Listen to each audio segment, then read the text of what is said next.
Hello ನಮಸ್ಕಾರ, ನಾನು ಕೊಪ್ಪಳದಿಂದ Sharanappa ಚಲಪೂರ್. News 18ಗೆ ಸ್ವಾಗತ. ನ್ಯೂಸ್ 18 ಸಬ್ಸ್ಕ್ರೈಬ್ ಆಗಿ, ನ್ಯೂಸ್ 18 ಸಾಮಾಜಿಕ ಜಾಲತಾಣ ಫಾಲೋ ಮಾಡಿ.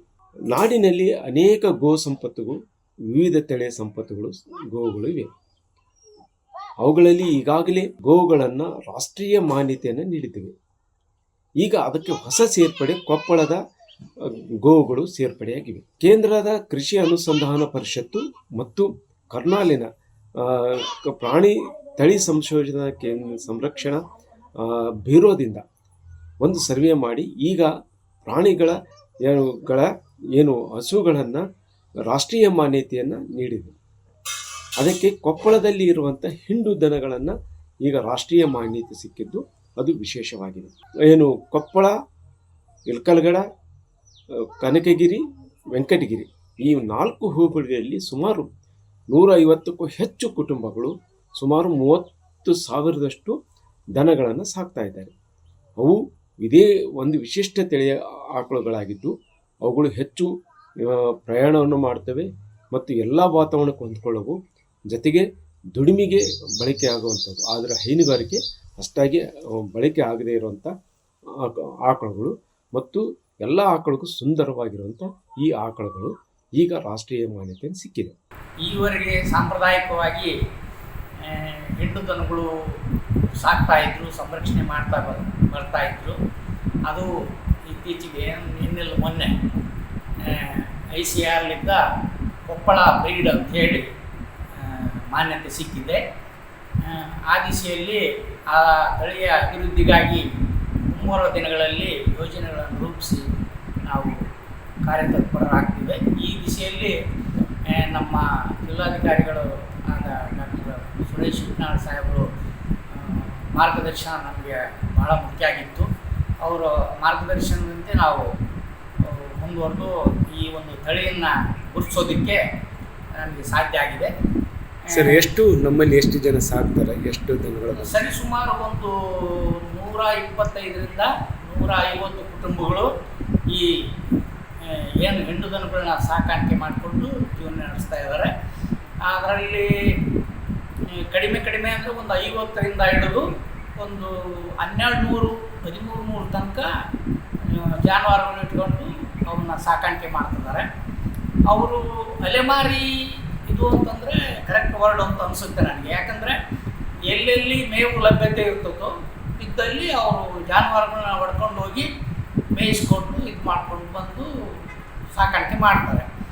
ಹಂಗೆ ಹೋದಾಗಲ್ಲಿ ಅಲ್ಲಿ ಖಾಲಿ ಹೊಲಗಳು ಏನಿರ್ತವೆ, ಹೊಲಗಳಲ್ಲಿ ತೆಗೆದ್ಬಿಟ್ಟು ಅದರಿಂದ ಏನು ಸಗಣಿ ಇದೆಲ್ಲ ಬೀಳುತ್ತಲ್ಲ, ಅದರಿಂದ ಗೊಬ್ಬರ ಆಗುತ್ತೆ. ಅದಕ್ಕೆ ಒಂದು ಜಾನುವಾರಿಗೆ ಇಂತಿಷ್ಟು ಅಂಥೇಳಿ ಅವರು ರೈತರಿಂದ ಹಣ ಪಡಿತಾರೆ. ಪಡೆದುಬಿಟ್ಟಿದ್ದೆ ಅವರು. ಏನು ಸರ್ ತಳಿ ವಿಶೇಷತೆ? ತಳಿ ವಿಶೇಷತೆ ಏನು ಅಂದರೆ ಇದು ಅಂತ ಹೆಫ್ಟಿ ಬ್ರೀಡಲ್ಲ, ಪೂರ್ತಿ ಮಲ್ನಾಡ್ ಗಿಡ್ಡ ಥರ ಸಣ್ಣದೂ ಅಲ್ಲ, ಒಂದು ಮೀಡಿಯಮ್ ಇರ್ತಕ್ಕಂಥ ತಳಿ. ಆಮೇಲೆ ಯಾವುದೇ ಒಂದು ಪ್ರತಿಕೂಲ ಪರಿಸ್ಥಿತಿಗೆ ಹೊಂದ್ಕೊಳ್ಳೋಂಥ ಒಂದು ತಳಿ. ಏನು ಸರಿಯಾಗಿ ಮೇವಿಲ್ಲ, ಇದಿಲ್ಲ, ಆಮೇಲೆ ದೂರವಾರ ನಡ್ಕೊಂಡು ಹೋಗ್ತಾರೆ. ಅಂದರೆ ಅಲೆಮಾರಿ ಅಂತ ನಾನು ಹೆಸರು ಹೇಳಿದಂಗೆ ಈಗ ಇಲ್ಲಿ ಮೇವು ಇಲ್ಲಿ ಏನು ಕೊಪ್ಪಳ ಜಿಲ್ಲೆಯೊಳಗೆ ಈಗ ತುಂಗಭದ್ರಾ ನೀರು ಬಿಟ್ಟ ಮೇಲೆ ಗದ್ದೆಗಳೆಲ್ಲ ಹಚ್ಕೊಂಡ್ಬಿಡ್ತಾರೆ. ಅದಾದಮೇಲೆ ಅವರು ಪಕ್ಕದ ಬಳ್ಳಾರಿ ಜಿಲ್ಲೆಗೆ ಎಲ್ಲಿ ಮೇವು ಲಭ್ಯತೆ ಸಿಗ್ತದೋ ಅಂತಲ್ಲಿ ಹೋಗ್ಬಿಡ್ತಾರೆ. ಅಲ್ಲೆಲ್ಲ ಕೊಯ್ಲಾದ್ಮೇಲೆ ಏನು ಇಲ್ಲಿ ಕೊಯ್ಲಾದ್ಮೇಲೆ ಮತ್ತೆ ಅಲ್ಲಿಂದ ಈ ಕಡೆಗೆ ಬರ್ತಾರೆ. ಬೀದರಿನ ಕೃಷಿ ಪಶು ವಿಶ್ವವಿದ್ಯಾಲಯದಿಂದ ಹಲವು ವರ್ಷಗಳಿಂದ ಈ ತಳಿ ಅಭಿವೃದ್ಧಿ ಕುರಿತು ಒಂದು ಸಂಶೋಧನೆ ಮಾಡಿ ಇದನ್ನು ಕೇಂದ್ರಕ್ಕೆ ಕೃಷಿ ಅನುಸಂಧಾನ ಪರಿಷತ್ತಿಗೆ ಕಳಿಸಿದಾಗ ಅಲ್ಲಿ ಅವರು ಬಂದು ಸೆಪ್ಟೆಂಬರ್ 7ರಂದು ಒಂದು ಸಮೀಕ್ಷೆ ಮಾಡಿ ಅದನ್ನು ಕೊಪ್ಪಳದ ಹಿಂಡು ದನಗಳನ್ನು ಒಂದು ರಾಷ್ಟ್ರೀಯ ಮಾನ್ಯತೆ ಹಸು ಎನ್ನುವಂಥ ರೀತಿಯಲ್ಲಿ ಅದನ್ನು ಘೋಷಣೆ ಮಾಡಿದೆ. ಈಗಾಗಲೇ ಅಮೃತ್ ಮಹಲ್, ರಾಜ್ಯದ ಅಮೃತ್ ಮಹಲ್, ಮಲೆನಾಡು ಗಿಡ್ಡ, ದೇವಣಿ, ಕೃಷ್ಣವೆಲ್ಲಿ ಮತ್ತು ಈ ರೀತಿ ಬೇರೆ ಬೇರೆ ಹಳ್ಳಿಕಾರ, ಈ ರೀತಿ ಬೇರೆ ಬೇರೆ ಹಸುಗಳನ್ನು ರಾಷ್ಟ್ರೀಯ ಮಾನ್ಯತೆ ನೀಡಿದೆ. ಈಗ ಅದರಲ್ಲಿ ಕೊಪ್ಪಳದ ಈ ಹಿಂಡು ದನಗಳು ಸೇರಿಕೊಂಡಿವೆ. ಈ ಹಿಂಡು ದನಗಳನ್ನು ರಾಷ್ಟ್ರೀಯ ಮಾನ್ಯತೆ ಸಿಕ್ಕಿದಾಗ ಇವುಗಳ ತಳಿ ಅಭಿವೃದ್ಧಿಗೆ, ಯಾಕಂದರೆ ಈಗಾಗಲೇ ಕೃಷ್ಣವೆಲ್ಲಿ ಅನ್ನುವಂಥ ಹಸು ಇದೆ, ಅದು ತನ್ನ ಒಂದು ಸಂಪೂರ್ಣವಾಗಿ ಆ ತಳಿ ನಾಶವಾಗುವಂಥ ಸ್ಥಿತಿಯಲ್ಲಿದೆ. ಅಂಥ ಸಂದರ್ಭದಲ್ಲಿ ಆ ಕೃಷ್ಣವೆಲ್ಲಿ ಆಕಳನ್ನು ತಳಿಯನ್ನು ಅಭಿವೃದ್ಧಿಪಡಿಸುವ ಸಂದರ್ಭದಲ್ಲಿ ಅದೇ ರೀತಿ ಈ ಏನು ಕೊಪ್ಪಳದಲ್ಲಿರುವಂಥ ಈ ಹಿಂಡು ದನಗಳನ್ನು ಅಭಿವೃದ್ಧಿಪಡಿಸಲು ಈಗ ಒಂದು ತಳಿ ಅಭಿವೃದ್ಧಿ ಸಂಸ್ಥೆಗಳು ಕೆಲಸ ಮಾಡುವಂತಿದೆ. ಅದಕ್ಕೆ ಜಿಲ್ಲಾಡಳಿತ ಸಹ ಪ್ರಯತ್ನ ನಡೀತಾ ಇದೆ.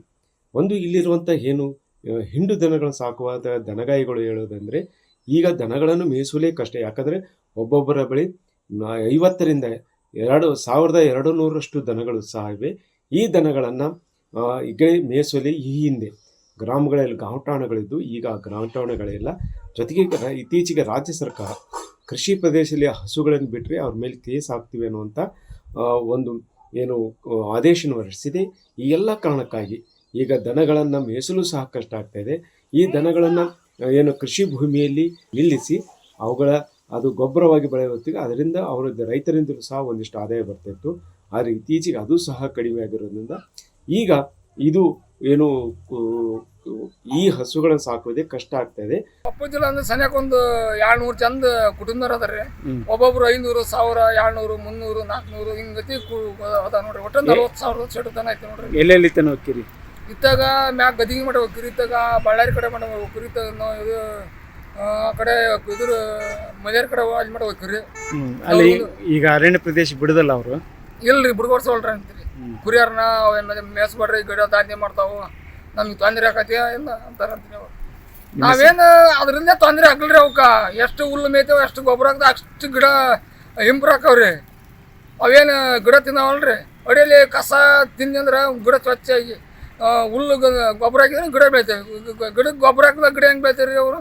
ಸಂಪೂರ್ಣವಾಗಿ ಅಲೆಮಾರಿಗಳೇ, ಅಂದರೆ ವರ್ಷದ 10 ತಿಂಗಳ ಅಲೆಮಾರಿಗಳಾಗಿರುವಂಥ ಈ ದನಗಾಯಿಗಳು 2 ತಿಂಗಳು ಮಾತ್ರ ತಮ್ಮ ಊರಿನಲ್ಲಿರ್ತಾರೆ.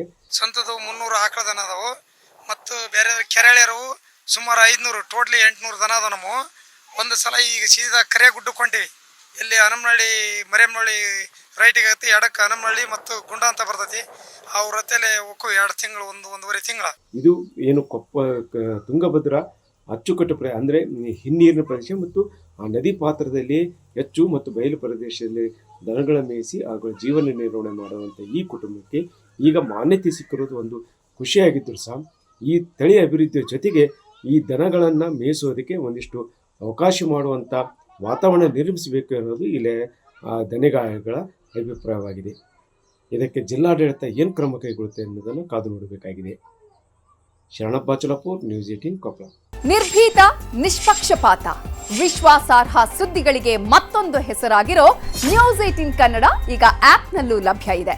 ದಯವಿಟ್ಟು ಇಲ್ಲಿರೋ QR ಕೋಡ್ ಅನ್ನು ಸ್ಕ್ಯಾನ್ ಮಾಡಿಕೊಂಡು ಆಪ್ ಡೌನ್ಲೋಡ್ ಮಾಡೋದಕ್ಕೆ ಮರಿಬೇಡಿ. ನಿಮ್ಮ ಬೆಂಬಲ ಹೀಗೆ ಸದಾ ನಮ್ಮೊಂದಿಗಿರಲಿ. ಧನ್ಯವಾದ.